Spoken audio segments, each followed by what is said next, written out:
The first light of dawn had not yet reached the valley, but the river was already awake. Its restless current foamed white against the dark rocks, growling like a beast caged in stone. The little village nearby still slept, its wooden shacks and tired barns crouched low on the plain, as if bracing against the chill of the late autumn air. Smoke from last night's fires lingered above the crooked chimneys, twisting in the pale moonlight. Life in this place moved slow, simple, and harsh, an old American village on the edge of the frontier, where every soul lived by the mercy of the land. Among those souls was a poor rancher who worked harder than most, though fortune had never been kind to him. His fields yielded little, his livestock fewer, and the ache in his back seemed to deepen each season. Yet he endured. Some folks said he had nothing but stubbornness to keep him going. Others believed it was the quiet strength in his eyes. That refused to bend no matter how lean the years became. He rose before the sun, fed the horses, checked the fences, and prayed for enough grass to keep his cattle alive. That was his life plain, steady, and worn thin by hardship. But fate has a way of turning the ordinary into the unforgettable. On that cold morning by the river, everything changed. The rancher had been mending a section of fence near the riverbank when he heard the sound. At first it was faint, just a shrill cry swallowed by the water's roar. Then it came again, sharper, desperate. He dropped his tools and sprinted toward the sound, his boots slipping on the damp earth. What he saw made his heart stop. To children, no. Older than 10 were clinging to a branch caught in the current, their small hands white with strain, their bodies thrashing as the water tried to pull them under. Their dark hair was plastered to their faces, their cries torn to pieces by the rushing water. They were native children, and from the patterns on their torn clothes, he knew they belonged to the tribe whose hunting grounds bordered the valley. The rancher did not think twice. He tied off the end of his rope to a tree and waded into the river. The icy water bit into his flesh like knives, dragging at his legs, threatening to sweep him away. Every step was a battle, but he pressed on, reaching the children as the branch gave way beneath them. One after another, he grabbed hold of them, clutching them to his chest while the river clawed at his footing. With a roar of effort, he staggered back toward the bank, lungs burning, vision swimming. Somehow, he made it. The children collapsed onto the ground, coughing and shivering, but alive. The rancher knelt beside them, his breath ragged, his clothes soaked through. He brushed the hair from the girl's face and checked the boy's pulse, relief flooding him when he felt it strong and steady. He whispered to them gently, though he doubted they understood his words. What mattered was that they were safe. He carried them back to his cabin, wrapped them in blankets, and set them by the fire. He had little food to give, but he warmed broth on the stove and coaxed it into their trembling hands. They stared at him with wide, wary eyes, silent as shadows, but they did not resist his care. He sat close, watching the flames dance in there. Reflections, wondering what would come of this. He knew the tribe guarded its own fiercely, and strangers were rarely trusted. Saving their children might not be seen as kindness, it might be seen as trespass. That night was long and uneasy. The rancher kept the fire high, for the children shook with cold, and he listened for every sound beyond the cabin walls. The coyotes howled on the hills, the wind rattled the shutters, and the river continued its endless muttering in the distance. He prayed no harm would come of his choice, but in the hollow of his chest, fear gnawed quietly at dawn. The answer came. The first rays of sunlight had barely broken across the horizon when the ground began to tremble. Hooves, dozens of them. The rancher stepped outside, the cold air biting at his damp clothes. His eyes swept the plain, and what he saw rooted him to the spot. From the line of trees on the ridge, riders emerged one after another until they filled the slope like a rolling tide. Warriors, their faces set with stern resolve, their horses adorned with paint and feathers that caught the morning light. They came with purpose, the sound of their approach shaking the earth. At their head rode a man who carried himself with the weight of command. His eyes were fixed on the ranchers, cabin sharp as steel. The rancher's stomach knotted. He glanced back through the doorway where the two children still slept by the fire. His chest tightened. It had saved their lives, but now the question rose like thunder. How would their father see it? The riders halted just beyond his fence. 100 strong, their presence filling the valley with silence more deafening than the river's roar. The leader dismounted, his steps deliberate, his gaze never leaving the rancher. Behind him, the others sat motionless on their horses, the morning sun painting their silhouettes against the pale sky. The rancher stood alone in the doorway, the weight of his choice pressing heavier with each passing second. He had nothing to offer but the truth of what he had done and the hope that it would be enough. The children stirred behind him, their small voices calling faintly, and the air seemed to tighten. Ready to snap, the leader of the warriors stopped. A few paces away, the firelight from the cabin glinting in his eyes, the rancher opened his mouth to speak, but no words came. The moment stretched, fragile and charged, the dawn holding its breath, and then the morning air was so still that the rancher could hear his own heartbeat. The leader of the warriors stood just a few steps away, tall and proud, his face carved with lines that spoke of years in wind and battle. His long dark hair was braided with beads and strips of leather, his chest covered in a finely worked vest. Of hide, he looked every part the man of authority, one who carried the lives and trust of his people upon his shoulders. The rancher's throat went dry as he felt the man's gaze bore into him. Behind the leader, the 100 warriors sat quiet and unmoving, their horses stamping and blowing frosty air into the dawn. It felt less like a gathering of men and more like the weight of an entire people had come to his little cabin. The children stirred again inside, their small voices calling faintly as though they sensed the presence of their kin. The rancher's heart twisted. He wanted to step aside and let them see their father, but fear rooted him where he stood. Would these men see him as a savior of the children, or as someone who dared to lay hands on them? He had lived long enough on this edge of the frontier to know that misunderstandings between settlers and tribes often spilled into violence quicker than the swing of an axe. The leader finally spoke, his voice low but steady, carrying across the space like a slow roll of thunder. The words were in his own tongue, unfamiliar to the rancher, but the tone needed no translation. It was a demand, heavy with authority. The rancher swallowed hard. He raised his hands slowly, palms open, showing he held no weapon. He tried to form words, to explain how he had found the children in the river, but his voice cracked. His English, slow and broken with nerves, likely meant nothing to these men. The silence that followed seemed to close tighter around him, silence so heavy it pressed against his ears as he stood there trembling. His mind wandered back to the night before, searching for meaning in the events that had led him here. Remembered how the children had clung to one another by his fire, their eyes wide and fearful, though exhaustion had soon overtaken them. He had fed them spoonfuls of broth, wiped the river mud from their skin, and draped blankets over their frail shoulders. They had not spoken a word to him, yet their silence had been louder than anything like two small shadows taken in by a stranger's light.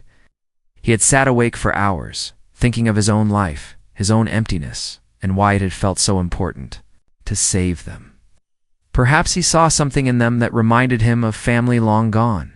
Perhaps it was simply that no man could stand by and watch children swept to their deaths. Now, with their father and his warriors at his doorstep, the rancher could not help but wonder if his act of mercy had only invited danger upon himself. The tribe had never harmed him, but neither had they welcomed him.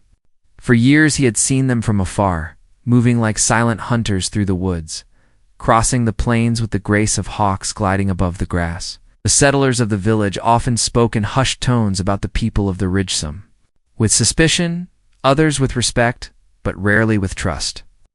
The rancher himself had always believed they were like him in one way. They protected what little they had, and they endured what the land gave them. That thought was all he had now, a thin thread of hope to hold on to. The leader turned his head slightly, signaling to two of his men. They dismounted and walked toward the cabin. The rancher's heart leapt into his throat. He stepped back into the doorway, half raising his hands as though his meager body could block them. The warriors stopped short, waiting for a command. Again, the leader spoke, his voice calm yet sharp. And this time, the rancher thought he caught a word, perhaps a name. Perhaps the children's names behind him, the children's footsteps, shuffled across the cabin floor. The girl appeared first.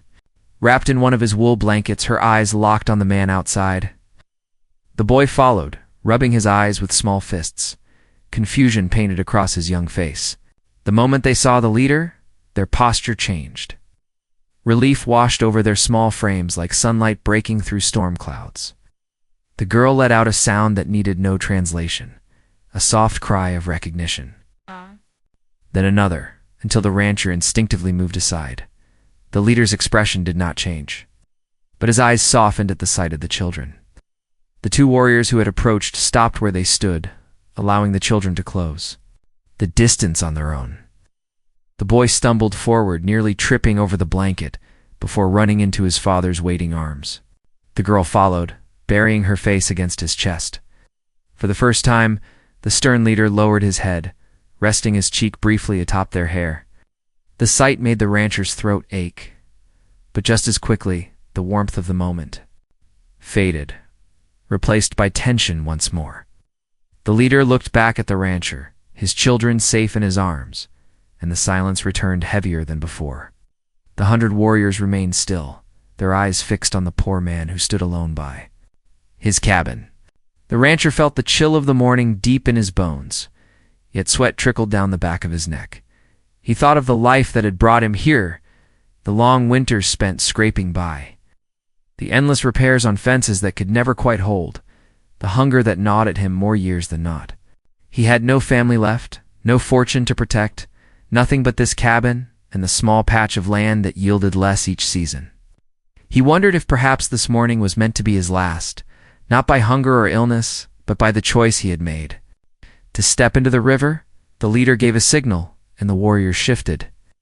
The sound of saddles creaking and hooves pawing at the frozen ground. The rancher's breath caught. Is this the beginning of something terrible? Is his cabin to be torn down, his life erased because of a single act of courage? Or was there still some chance of understanding between men who lived by different laws but the same earth? The children clung to their father, their small voices speaking in hurried tones. Words the rancher could not understand but could feel in the rhythm of their urgency. They pointed back toward the cabin, toward the fire, where they had been warmed, toward the man who still stood frozen in place. The leader listened, his face unreadable. His eyes flicked once more toward the rancher, then lingered, as though weighing something unseen. The rancher wanted to speak, to explain in plain words that he meant no harm, that he had only done what any man with a beating heart should do. But the words caught in his throat, strangled by fear. Instead, he could only meet the leader's gaze with a quiet plea, hoping the truth showed in his eyes even if it could not be spoken. The sky was brightening now, the sun climbing slowly over the ridge, painting the warriors in a glow of gold and red. The river's roar seemed louder, as if echoing the tension in the valley. The village in the distance remained unaware, its people still stirring in their beds, not yet knowing that at the edge of their world, our two peoples stood at a crossroads that might alter everything. The leader placed a hand on each child's shoulder, steadying them. Then he took one slow step toward the cabin, closing the space between himself and the rancher. The warriors tightened their grips on their reins. The rancher's chest heaved as though he had run miles, though his feet had not moved. Every instinct told him to brace for whatever came next, but the leader stopped just short, his shadow stretching. Across the cabin's threshold, he looked once at the children, then back at the poor man who had risked his life for them. His lips parted as though words were about to break the silence of the morning. Words that could decide whether the valley saw blood or peace. The rancher stood, breath locked, waiting for the sound that might seal his fate. And in that breathless pause, with the whole valley holding still, the story of what would come next hung on the edge of a word not yet spoken. The leader's lips moved, and though the rancher could not grasp the full meaning, the weight of his tone carried into the marrow of his bones. The words were sharp, steady, and final like an iron verdict. The children's small voices rose again, tugging at their father's hand, pointing back toward the cabin, as if to remind him of the fire, the blankets, the soup that had eased their trembling. For a fleeting instant, the leader's eyes softened, though his jaw remained set. He reached down, touched the girl's hair gently, then raised his gaze back to the rancher. The moment was brief, but it carried the power of 1,000 unspoken thoughts: suspicion, gratitude, judgment, and something deeper, unreadable, that stirred beneath the surface. The silence stretched long, broken only by the restless shuffle of hooves and the river's endless roar. Then, with a sudden movement, the leader lifted his hand. The warriors shifted, parting like a tide, leaving a narrow path between them. The leader gestured toward the rancher with a slow, deliberate motion. It was neither a threat nor an offering of peace. It was something in between. The rancher's heart pounded as he realized he was being summoned. His legs felt weak, but he stepped forward, out of the safety of his doorway, into the open where every eye of the 100 warriors watched him with an intensity that could crush a man. The children followed close to their father's side, glancing back at the rancher as if willing him to stand tall. He walked until he stood just a few feet away, the space between them charged with tension. The leader spoke again, this time slower, perhaps so the rancher might catch fragments. There were words he didn't know, but he thought he heard one that seemed like river, another that might have meant children. He opened his mouth, tried to explain in simple words, "I found them in the water, saved them," but his voice cracked, and his words were swallowed by the morning air. The leader tilted his head, studying him as though weighing not just his words, but the measure of his soul. Behind them, the warriors shifted uneasily, and the rancher felt the pressure of their silent judgment. He knew they must be asking themselves what this poor rancher had wanted with their children, why he had taken them into his home. To them, perhaps, it looked like an intrusion, a man trespassing into what was sacred. And yet, in the eyes of the children, there was no fear, only the simple trust of young hearts that knew he had pulled them from death. The tension in the air thickened as the leader spoke again, louder this time, turning his voice toward the gathered warriors. The words flowed fast, powerful, carrying a force that stirred murmurs among the men on horseback. Some nodded solemnly, others tightened their grips on spears and bows, their faces unreadable in the brightening dawn. The rancher could not understand the language, but he could feel the weight of it, like standing in the middle of a storm without knowing from which direction the lightning might strike. His mind drifted back to the village beyond the ridge. He imagined how the townsfolk would react if they saw this sight. 100 warriors at his doorstep, their presence heavy as a shadow on the land. Many of the settlers would see it as a threat, nothing more.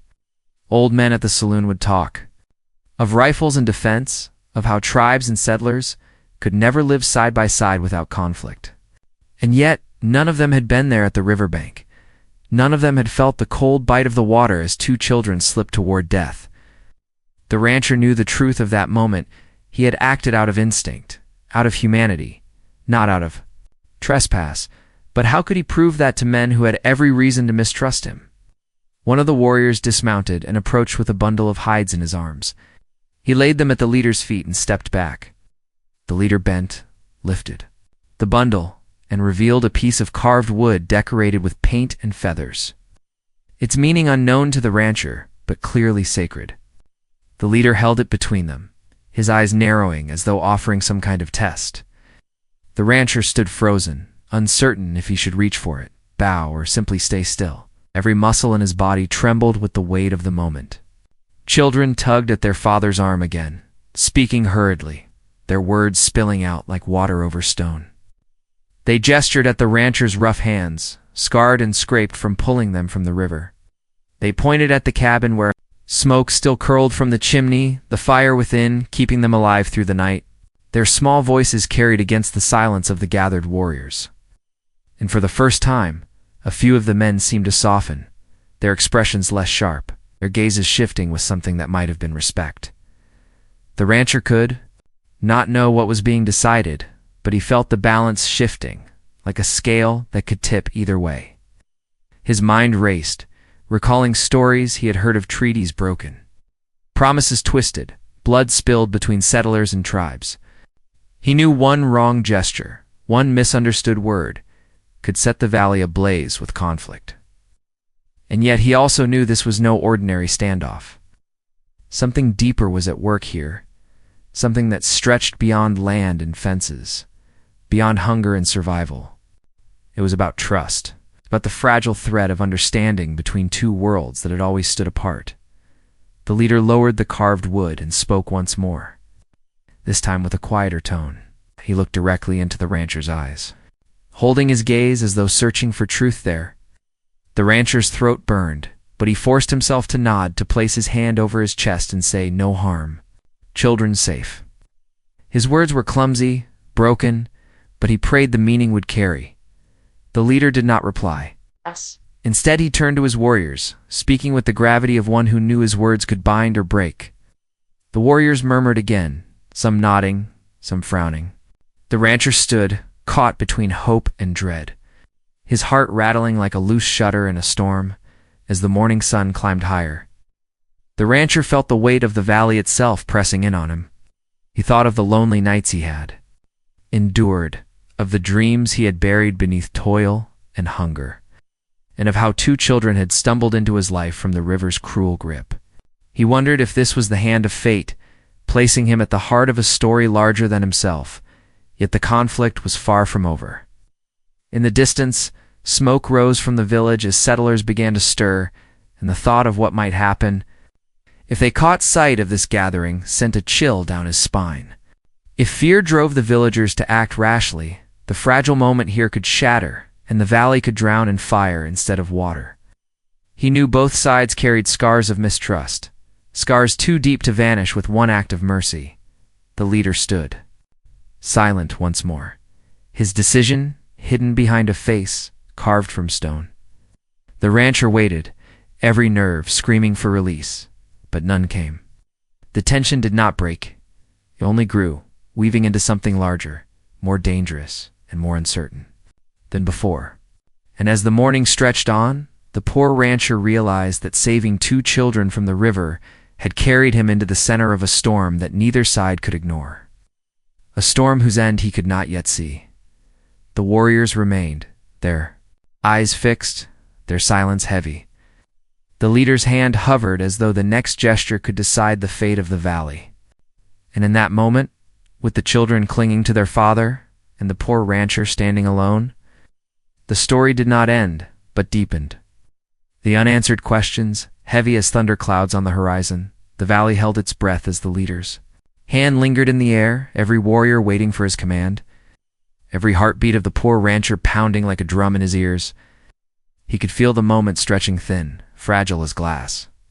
Then, slowly, the leader lowered his hand, not to signal attack, but to rest it firmly on the shoulders of his children. It was not the gesture of war, but of protection, of reassurance. A ripple of quiet spread through the gathered men, and the tension that had pressed like a noose seemed to loosen just enough for air to flow again. The rancher swayed on his feet with relief, though he dared not show it. He had stood in the shadow of 100 warriors, with his fate hanging by a single thread, and somehow that thread had not snapped. The leader spoke again, his tone no longer edged with threat but deep with meaning. Though the rancher could not understand the words, he caught fragments: river, safe, fire, and what he thought might be heart. The children nodded eagerly, their small voices filling in what words could not bridge. They pointed at the rancher, then pressed their hands to their chests, their eyes shining with sincerity. The leader listened, his expression unreadable, but he did not turn his gaze away from the man who had risked his life for them. Finally, the leader reached into the bundle of hides one of his warriors had brought. He pulled out a necklace strung with beads and a carved piece of bone worn smooth by time. He stepped forward, closing the space between them until the rancher could smell the leather and earth on him. Without a word, he lifted the necklace and placed it around the rancher's neck. The gesture stunned him. Looked down at the simple piece resting against his chest, then up at the man before him. Though no words were spoken that he could understand, the meaning was clear. It was a sign not of debt, but of respect. The warriors let out a low murmur, their faces shifting from suspicion to solemn approval. The children clung to their father, smiling through the exhaustion that still lingered on their cheeks. The leader gave a final look at the rancher, nodded once, and turned to mount his horse. The others followed in practiced silence, their formation as steady as a flowing river.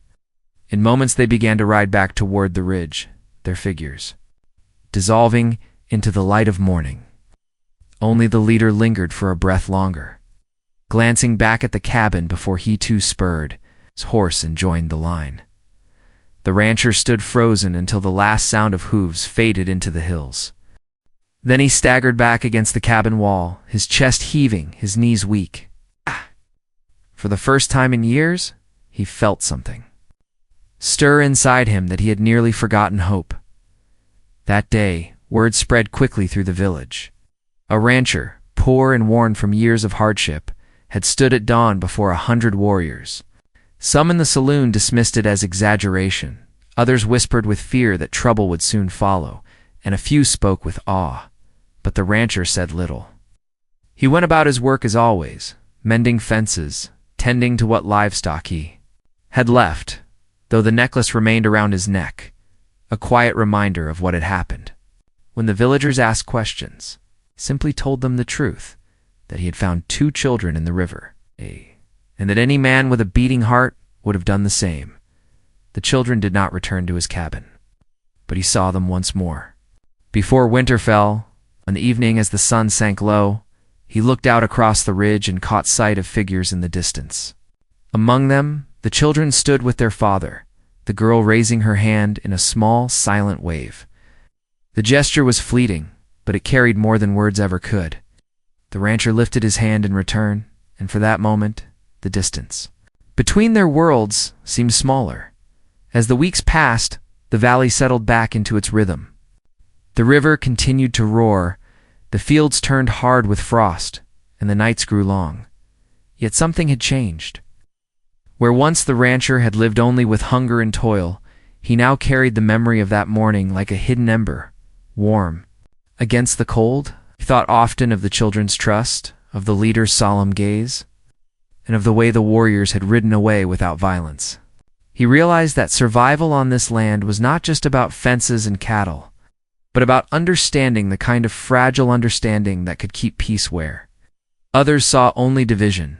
The villagers never fully grasped what had happened, nor did they care to. They still looked at the ridge with suspicion, spoke of raids and dangers, clutched their rifles when the wind carried strange sounds through the night. But the rancher knew better. He had seen the fear in the children's eyes when the river tried to claim them, and the relief when their father held them again. He had seen the strength of the warriors, but also the depth of their silence. It's a silence that spoke of restraint rather than wrath. And he had seen that even a poor man with little to his name could stand before 100 and walk away alive, not by strength of arms, but by the strength of mercy. As the seasons turned, the rancher found himself changed. Still worked his fields, still mended fences, and prayed for rain, but his solitude no longer felt as heavy. Sometimes he would sit by the river where it had all begun, listening to its endless song. He would think of the children, of how close they had come to being lost, and of how fate had placed him there in that moment. It made him believe, in some quiet way, that every man's life, no matter how small, had meaning. The necklace remained. With him worn and weathered, but always near his heart, it was more than a gift. It was a reminder that even in a world divided by mistrust and hardship, respect could be earned through simple humanity. He carried it through the years, long after the children had grown, long after the village had changed and new settlers had come. And though many forgot the morning when 100 warriors rode into the valley, the rancher never did. In time, the story of that dawn became something told in hushed voices around firesides, a tale of a poor rancher who saved 2 children and faced 100 men with nothing but his truth. Some called it legend, others doubted it, but those who believed found in it a reminder of the fragile threads that bind lives together, even across divides of language, land, and fear. For the rancher, it was never about legend. It was about the river, the children's cries, the fire in his cabin, and the silent nod of a father who had come with 100 warriors and left with his heart. eased by the sight of his children safe. It was about knowing that sometimes the greatest battles are not fought with rifles or spears, but with choices made in a single heartbeat. Years later, when his hands had grown too stiff to mend fences and his back too bent to ride the fields, he would sit on his porch at dawn, watching the sun climb over the ridge. He would touch the necklace at his chest and remember that morning when the valley had been filled with tension and silence, and when mercy had spoken louder than fear.